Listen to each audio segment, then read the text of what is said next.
Buongiorno a tutti e buona domenica. Come promesso, oggi vi svelerò gli ingredienti, il nome e il procedimento per realizzare la super torta che avete già visto durante il Cosa mangio nel giorno del mio compleanno e se ve lo siete persi ve lo lascerò qui su nella i delle schede informative.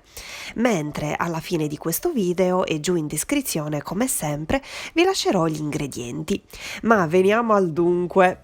È con grande onore e orgoglio che vi voglio far conoscere la mia magnifica torta Sogno di Sardegna, nata proprio dal desiderio di creare qualcosa che rappresentasse la mia terra e che mi rappresentasse, essendo io così legata appunto alla mia terra, e ho dato vita ad un dolce che contiene al suo interno i profumi e i sapori tipici dei dolci sardi, ossia le mandorle, la ricotta di pecora, lo zafferano, la scorza di arance e limoni, bacche di mirto e dulcis in fundo, liquore puro di mirto, molto popolare in Sardegna.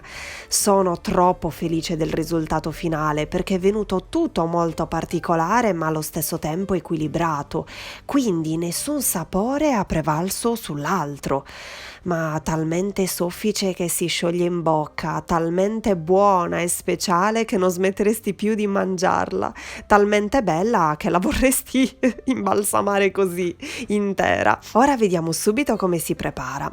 In 2 ciotole dovremo dividere i tuorli dagli albumi, che dovranno essere a temperatura ambiente e grandi. Fate attenzione a non far cadere neanche una goccia di tuorlo sugli albumi, altrimenti questi ultimi poi non monterebbero. Una volta terminato li mettiamo da una parte e ci occupiamo prima dei tuorli. Aggiungiamo un po' più della metà dello zucchero previsto per questa ricetta, perché l'altro ci occorrerà per gli albumi. Conserviamone circa 2 cucchiai colmi, mentre uno ci occorrerà per le mandorle, e azioniamo l'impastatrice o sbattitore elettrico alla massima velocità. Dovrà lavorare non meno di 10 minuti. In questo frattempo, per non avere tempi morti, ci organizzeremo in questo modo. Tritiamo le mandorle fino a ridurre a farina con un cucchiaio di zucchero, come detto prima. Alla farina di mandorle aggiungiamo la farina setacciata e la fecola di patate, nel mentre pesiamo il tutto, diamo una leggera mescolata e ora aggiungiamo un cucchiaino di lievito vanigliato, sempre setacciato, mescoliamo e poi una bustina di vanillina. Mescoliamo ancora un po' e mettiamo da una parte.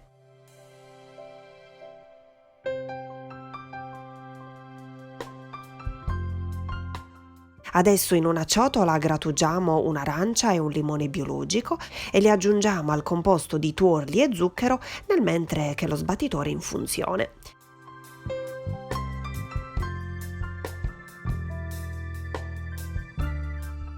Sempre nel frattempo ungiamo con poco olio e infariniamo una tortiera a cerchio apribile di 26 cm di diametro.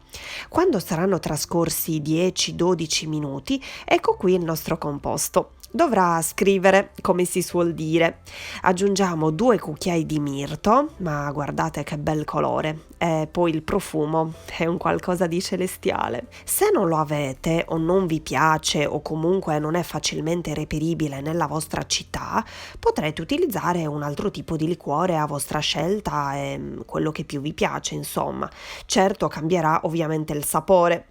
Laviamo e asciughiamo le fruste in modo tale che siano belle pulite dai residui di tuorlo, perché ora dovremo montare gli albumi a neve fermissima. Quando si formerà la schiumetta, così come mostrato in video, uniremo piano piano anche lo zucchero tenuto da parte prima. Ed eccoli prontissimi. Ora non ci resterà altro da fare che unire il tutto assieme. Nel frattempo però accendiamo il forno e lo facciamo preriscaldare a 170 gradi e procederemo in questo modo. Mi raccomando, sempre con la spatolina e con movimenti delicati dal basso verso l'alto per non smontare il composto. 2-3 cucchiai delle farine mescolate precedentemente e 2-3 cucchiai di albumi. Li alterneremo così in questo modo.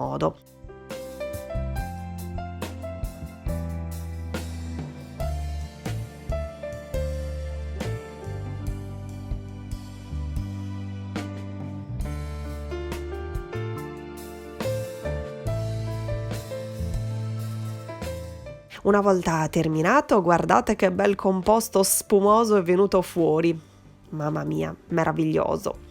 Lo versiamo all'interno della tortiera, ripeto, da 26 cm di diametro a cerchio apribile, livelliamo il composto scuotendo leggermente la tortiera tra le mani. Mi raccomando, non sbattetela sul tavolo perché fareste fuoriuscire tutte le bollicine utili per la lievitazione e inforniamo a 165 gradi per 50-55 minuti circa.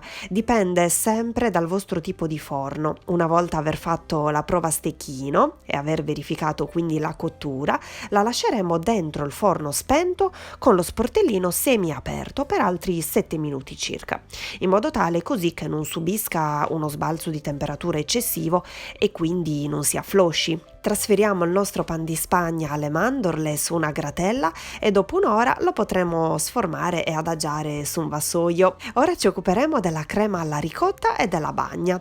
Dovremo utilizzare una ricotta freschissima di pecora e dovrà essere asciutta.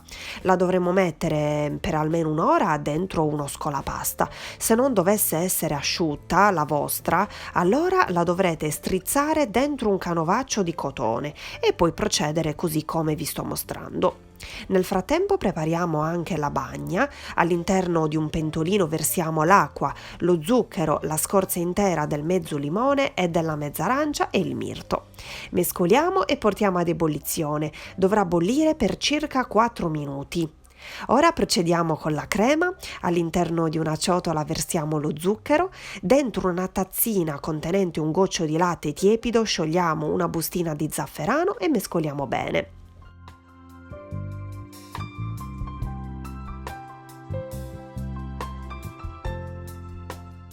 Ora iniziamo a schiacciare la ricotta dentro lo scolapasta per verificare se effettivamente ha eliminato tutti i liquidi e poi la aggiungiamo allo zucchero.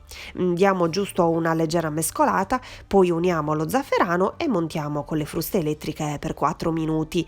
Dovremo ottenere una bella crema liscia, corposa ed omogenea. Mamma mia che buona, vi giuro, io la mangerei così a cucchiaiate, senza fermarmi. La trasferiamo nel frigo. Nel frattempo montiamo la panna, inizialmente 2 confezioni, quindi 500 grammi con 2 cucchiai di zucchero e in ultimo per la copertura laterale della torta e le decorazioni finali monteremo anche la terza confezione con un cucchiaio di zucchero. Sia la panna che le fruste che la ciotola dovranno essere ghiacciati per far sì che la panna monti perfettamente. Trasferiamo nel frigo anch'essa e ora dovremo dividere il pan di Spagna in 3 parti. Con un coltello a lama lunga cerchiamo di andare dritti il più possibile e quindi lo tagliamo trasferendo poi i dischi in altri 2 vassoi. Mi raccomando con molta delicatezza, visto che è un composto abbastanza friabile e morbido.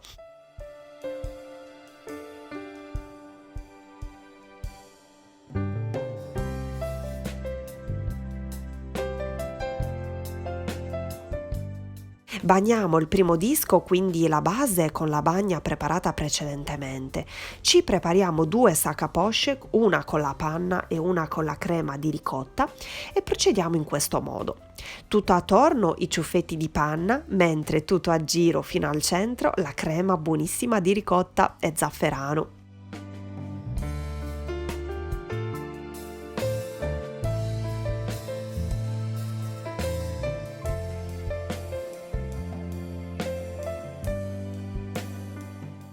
Copriamo con un altro disco, bagniamo anch'esso e ora faremo l'opposto, quindi ciuffetti di crema di ricotta tutto attorno, mentre al centro la panna, così come vi sto appunto mostrando in video.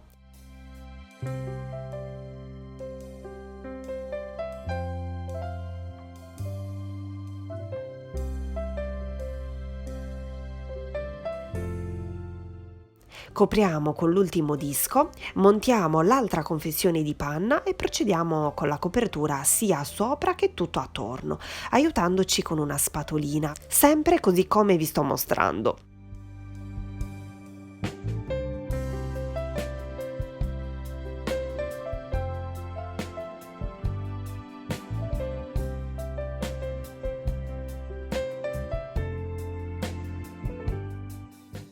Con la restante panna creiamo tanti ricciolini sopra per decorarla in modo elegante.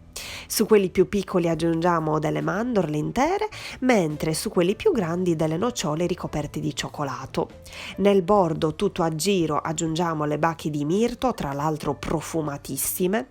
Nello spazietto tra un ricciolo e un altro versiamo un po' di mandorle a lamelle e tutto attorno un trito grossolano di mandorle e nocciole, in modo tale che restino ben visibili.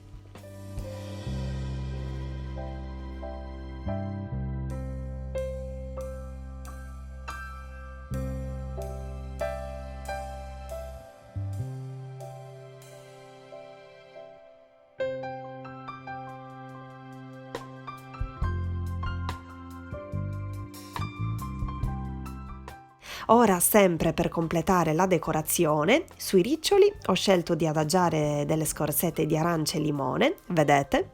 E ho cercato di seguire l'onda del ciuffetto. Terminiamo con delle foglioline di menta e la scritta finale al centro, realizzata con un po' di cioccolato fondente fuso e una sacca poche col beccuccio stretto. Ma ditemi voi, non è già meravigliosa così anche con il centro bianco? È elegantissima. Per realizzarla ho impiegato praticamente tutto il giorno prima del mio compleanno, però ne valsa veramente, realmente la pena. Essendoci la crema di ricotta è molto delicata e vi potrà durare al massimo 3 giorni nel frigo, ed essendo così alta riuscite benissimo a far porzioni per 10-12 persone, altrimenti 2-3 fette, sì, circa, ecco, almeno quelle che sono avanzate a noi, le potreste pure surgelare, appunto, ecco, così come ho fatto io, dentro delle scatoline chiuse ermeticamente. Spero tantissimo che questa ricetta vi sia piaciuta, fatemi sapere cosa ne pensate, vi mando un grandissimo abbraccio, saluto tantissimo Luca che mi ha chiesto di essere salutato e vi rimando ai prossimi video. Ciao!